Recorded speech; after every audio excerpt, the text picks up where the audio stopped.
Good morning. French authorities confirmed 3 deaths yesterday morning following an incident off the coast at Sangate near Calais, in which 45 people were rescued after struggling to board a small boat bound for the UK. Yeah, Border Security and Asylum Minister Dame Angela Eagles said that ruthless criminals were responsible for overloading the boats. But who is really to blame? Well, we're joined by Deputy Editor of Spiked, Fraser Myers. Are the smuggling gangs to blame, or should they have been stopped by now, Fraser? What do you reckon?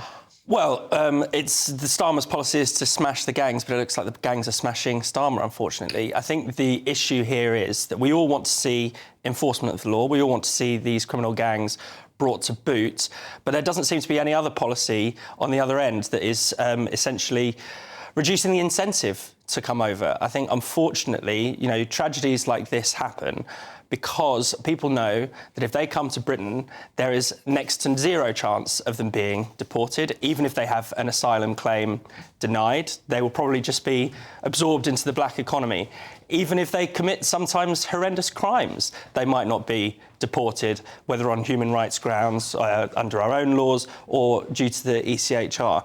So the incentives there are so strong for people to come over illegally. There is essentially there's nothing saying you can't come. And that's something that Keir Starmer and the Labour Party are not really interested in dealing with, because they see, and it's true, many people are genuine asylum seekers and refugees, but 100% of them are not. And essentially they treat everyone as that. And they see this dichotomy between, well, it's just the evil smuggling gangs, exploiting people, exploiting helpless people. That may be true in a lot of circumstances, but it's not true in all circumstances. And until that distinction is made more clear. Do you know, I'm absolutely sick of this. I don't know why they haven't got a handle on it. It seems pretty obvious to me. Those boats would be, if I were in charge, those boats would be stopped. If it would require me to get out the ECHR, then I would do that if it meant that would happen, because people are dying. So what is the solution? Would Rwanda have worked? And should we be leaving the ECHR to make this?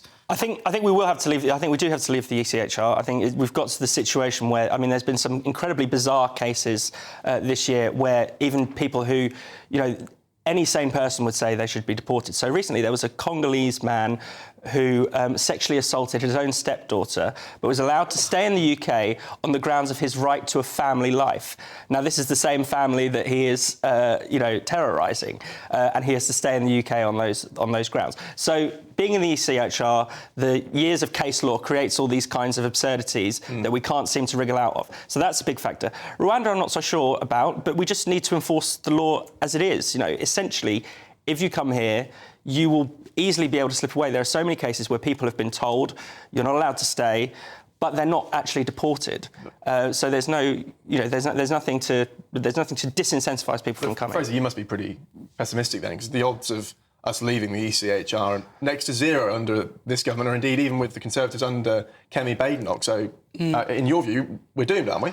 A little bit. It's also possible to ignore the ECHR, which is what France does quite a lot. They will make their own risk assessment and decide that someone is too dangerous and then deport them anyway, which seems sensible. That's not going to happen under Keir Starmer, because he seems to have, one of the few consistent principles, if you can call it that he holds, is that he believes in international law, international courts, human rights law above everything else. Maybe that might be different under, a Conservative administration, or, perhaps a different flavour of government that we might not expect. But yes, I think under Labour, I don't have any hope of things changing. At what point will somebody take this seriously? Because I'm looking at it, I'm thinking, this has to stop. Even the French must be looking at it and thinking, because there was a moment when we left the EU, that there was, let them come across, that attitude was definitely there. Now it's really affecting the French, because people are coming to France specifically to now cross the Channel. Why don't they do something serious about it at their end?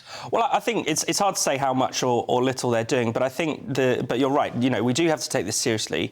We can't just... It's really actually quite scary how, every other week it seems like a group of people die. It sort of falls out of the news cycle. These are 3 human beings that perished in the Channel. There have people been crossing on Christmas Day. This really is something that governments do have to get a grip with. But I feel like the political class doesn't really care about enforcing our borders. In fact, they probably think it's dirty to enforce Britain's borders. The outgoing head of the border force a few years ago says, "I bloody hate borders." So when you have that in the British political class, I think in the European political class as well, it's going to be very difficult to get a grip on this problem. It's not at the top of their inbox. Labour would say, the government will say, that they do take it very seriously. Admittedly, it wasn't one of their milestones or missions, whatever it was, in his reset speech, Prime Minister's reset speech a couple of months ago. But they do say that smashing the gangs, controlling migration is very important, and they're essentially blaming the previous government for not taking it seriously enough. So at least in rhetoric, you'd have to say that they are taking it seriously. I think certainly yes, and Keir Starmer has come out with, in terms of rhetoric, and Keir Starmer also gave that speech talking about the explosion in legal migration as well. But is that really part of Labour's underlying philosophy? I think many people, certainly party members, a lot of the MPs, actually think that this is really about, the answer to this is to have more safe routes, things like that. That's not necessarily a bad thing.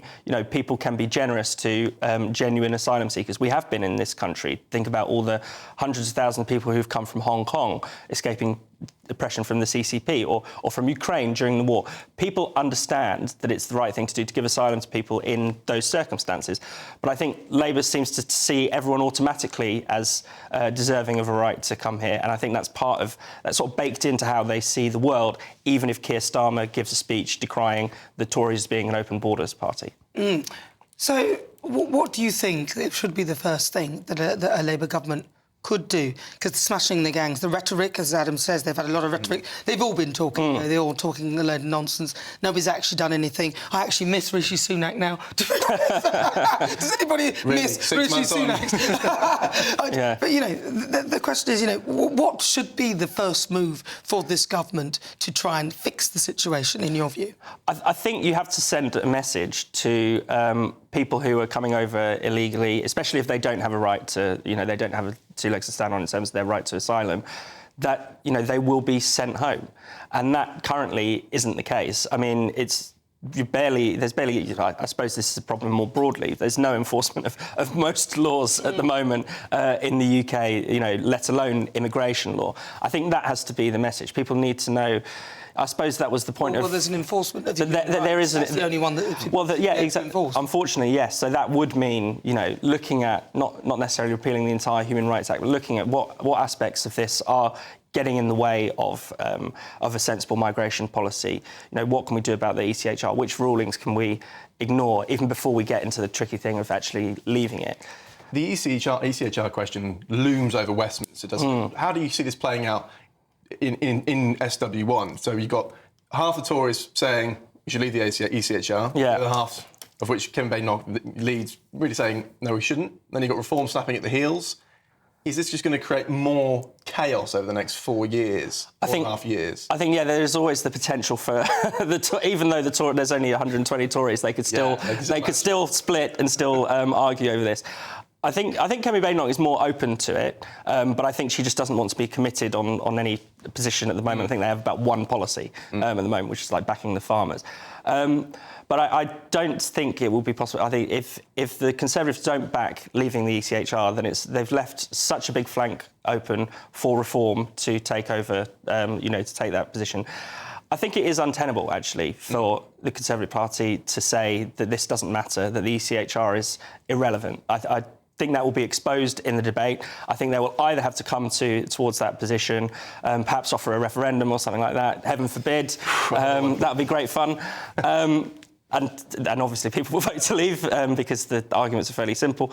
But I think they'll have to come to that position. Labour, of course, will back the ECHR, and I think it will. If we have that national debate, I think that will really hurt them, because the position is untenable now.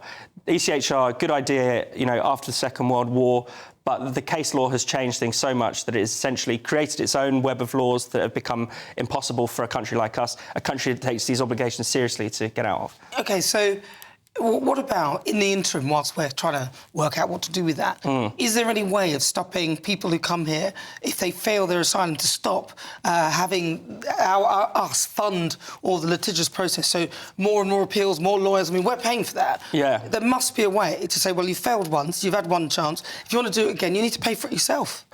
Well, there should be, and there should be. I think if you fail, you should be sent home. Well, but exactly. at the moment, that just isn't the case. But they can appeal. They can appeal. So why can we not stop that? Could people be able to appeal from overseas? Should people be able to possibly apply for asylum overseas and then not be taken seriously if they come over on a boat? Can we stop that? I think at the moment we can't because of the legal implications, and then people can sue. They can Well, but not only with their own they can, money. If you want to sue someone, use their own money. That's fine. Do what you like. But I think you've been given one appeal. You've failed. Either leave or you pay for yourself to, if you want to try and, appeal that decision. But why can't that happen? Surely that's not a breach of human rights. I think that's far too sensible to be considered by the political class.